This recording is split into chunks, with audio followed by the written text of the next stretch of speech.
This is Chris Carlson, and welcome to Season 2 of the Bolder Banking Podcast. We are launching Season 2 with a series entitled Your Future Self, where we ask community banking leaders what advice they would give to younger versions of themselves. My guest on this episode is Sheila Noll, Chief Operations Officer at Midwest Independent BankersBank. Sheila shares the work she's done on the Faster Payments Initiative and gives some great advice to her younger self. Sheila, thanks for joining us today. Oh, it's my pleasure, Chris. Thanks for having me. Sheila, I'm really excited about some of the things we're going to talk about today. But before we get started, can you give us a brief background of Sheila Noll? Sure.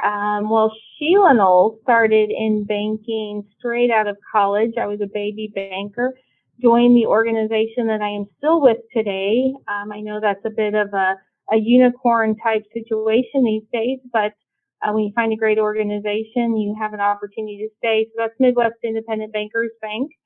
And I get to serve community banks as a career. And that's a fantastic opportunity and a place to be. And what is your current role, Sheila? So I serve as Executive Vice President and Chief Operations Officer for the organization. Being a COO, that's a big responsibility. It is. I stay busy. My job is never boring. It's a fantastic job, actually, in that regard and many others. Well, Sheila, you've been very gracious of your time as serving as a trustee for GSBC. What's been your experience as being a trustee for the school? Oh, sure. That's a wonderful question. Being a trustee for GSBC is incredibly rewarding personally and professionally. GSBC is founded on just the principles of educating, preparing community bankers, examiners, and others in the industry for serving the industry well. And they have such a heart, and I've been able to see that firsthand serving on the board. The individuals around the table, as well as those that serve as ambassadors, the alumni committee, the whole family or tribe, if you will, of GSBC has a heart for community banking, for the industry, and serving the various communities across the country. And it has been quite a pleasure to be part of that process and part of that team. Well, I know everybody associated with GSBC thanks you for the service, so thank you very much. Now, Sheila, I'm going to get in the weeds a little bit. You have been a big advocate of this concept of faster payment and been involved with it. So can you kind of tell our audience, what it is and what you've been through as being part of this initiative? Oh, I'd be happy to. So back in about 2015, as various payment professionals and the Federal Reserve looked out globally and saw what was happening relative to faster payments in other areas of the world, we were looking toward finding good solutions for increasing the timing of payments in the United States, and knowing full well that the United States economy, the banking industry is very complex. Our infrastructure is very different than that of other countries. So knowing we would need to be able to go about that methodically and appropriately.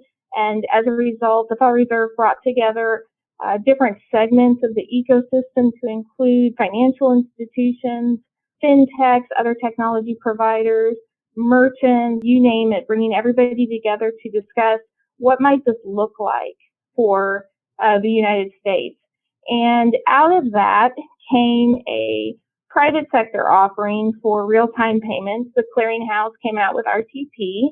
And then based on industry requests, the Federal Reserve announced that they would be coming out with a public sector offering. So keep in mind, these are brand new rails, the first new payment rails in the United States since ACH was introduced. So that was a big deal. And so the FedNow offering is going live. That is very, very recently announced. And so very excited, been involved in everything from the initial roundtable to the Faster Payments Task Force, the Secure Payments Task Force, also working closely with the clearinghouse on their offering, and just being involved in that dialogue and preparation. So involved in the pilot process as well with it now. So really looking forward to bringing that to fruition. There's been a tremendous amount of effort going into that, and I'm looking forward to it. So that's just in a nutshell, if I could, in kind of what's happening on the faster payments and kind of my journey. If you look into your crystal ball, say 3 years, how is it going to look in through the lens of the constituents, do you believe?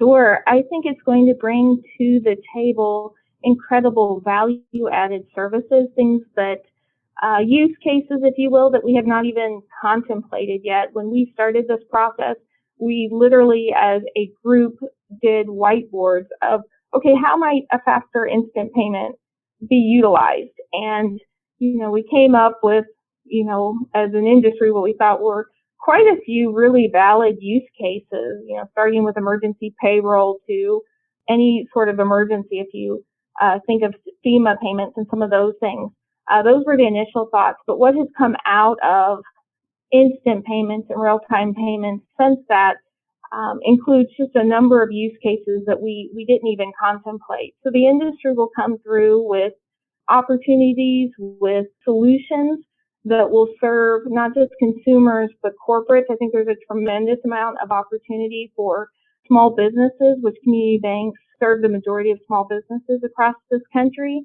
They will be able to provide some really incredible efficiencies to those small businesses in the coming years, I believe. So I think within 3 years, you'll really start to see some great solutions come to market that will make it easier for businesses to do what they do and for consumers to just get about the business of what they like to do and not necessarily spend as much time wondering how they're going to get money from one place to the next. That's awesome. Well, Sheila, as you know, we're starting season 2 of the podcast with a series called Your Future Self. And so I have a question for you that I think is going to be very beneficial to our audience. So I know you've been in banking for a number of years. If you were able to go back in time to the beginning of your banking career and knowing what you know now, what advice would you give to the brand new banker, Sheila Noll? Oh, wonderful question. I would absolutely tell the future me to never stop learning. That has served me very, very well. I have done that, and that's a big part, obviously, of what we do with GSBC. But beyond that, I would say focus on being the best you for your organization, for your team members, for your customers, for the industry, and really look to lift others up. Spend time helping to develop and grow that next generation. It is so rewarding to see others succeed, and it just makes our industry that much better. And being in the community bank space and seeing young bankers serve their communities, it's just a pleasure. And to be a part of the mentoring and the coaching, I would tell myself, don't ever give up on that. Make sure that you're always getting back to, there were those before you that you learned from, and make sure that you're always there to be a source for those that they're coming up behind you. So Sheila, let me ask you this. Imagine for a second that every new banker going forward got this advice. Never stop learning. Be the best you. Lift others up and look for opportunities for mentoring and coaching. What impact would that have on this industry if we could get young bankers to buy into that and then go through and actually do it? It would be tremendous. I see it every day. It is there. But if you had an entire industry just focused on that, we would be unstoppable in what we can do for the communities that we serve, for the industry, for, quite frankly, for the economy. I believe we would be a better culture for that, and it's more self-satisfying as well. There's something incredibly satisfying about being outward focused. I think it would serve everyone well. These are great suggestions. And if we're real with ourselves, we know young bankers, one of the things that's in their mind is, how can I be successful? How can I put things on the scoreboard? how can I meet my goals, depending on their roles, obviously. So, which is obviously very, very important. But sometimes we have to get the younger people in our industry to take a step back and remember the four things that you talked about, and at least expose them to them so they can be thinking about it as they mature in their career, as they are being successful with sales or service or whatever, line of work they're doing within the bank. Absolutely. Sheila, I tell you, I really do appreciate you taking time out of your busy schedule today. It's a very unique time in the banking industry. So I know that you're really busy. I know your team is really busy. So thanks for taking time.